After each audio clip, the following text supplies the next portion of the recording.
I also think that sometimes people take it to the extreme, right? They might just be feeling stressed out, but then they use the term depression or they use the term anxiety, right? They're exacerbating the problem. And I think it's so important to be careful of the words that we tell ourselves and use, right? And so just like, if you're just thinking positively, or if you're thinking negatively, that's going to determine the outcome of your life. And so similar with words, if you're using like negative words all the time, that's going to determine how you feel. You might build a self-fulfilling prophecy where you're just more negative and negative because you're using all these negative words. So how much do you think of, like, if you had to put a number on it, like how many people do you think are just using the word anxiety and depression when they're just really stressed or a little, just had a bad day, versus actually being, having anxiety and depressed? Yeah, I mean, I couldn't quite put a number on it, but just because I don't know the research on that, it'd be really interesting if there is research about that, because you're 100% right that, our words do really affect the status of our mental health and the direction in which our life goes. So I wouldn't be able to put a number on it of how many people or the ratio of people who do that, but I have seen it in some of my friends' lives. And honestly, I don't think it's my job, or I don't even think it's, somebody else's job to tell them whether or not that they're clinically depressed or clinically anxious, unless that person is a psychologist and has experience in that field. So it's hard for me to even say or tell somebody whether or not they're in one direction or the other, just because I don't have the qualifications to tell somebody that.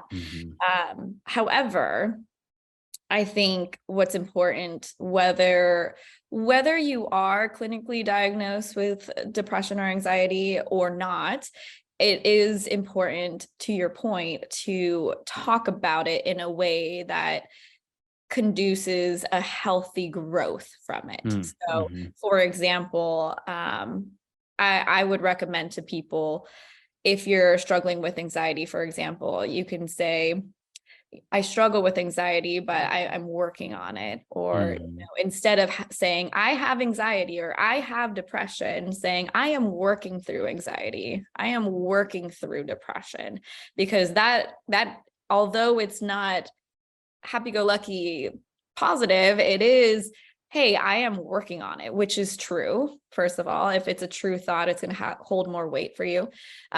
Second of all, it is emphasizing the fact that you are growing and you are working towards something that is a good goal in mind. So for any sort of, maybe diagnosis or, something that somebody might be going through that is negative, without invalidating the truth of that statement or without invalidating that person's truth, they can talk about it in a way that is positive and getting themselves through it, if that makes sense.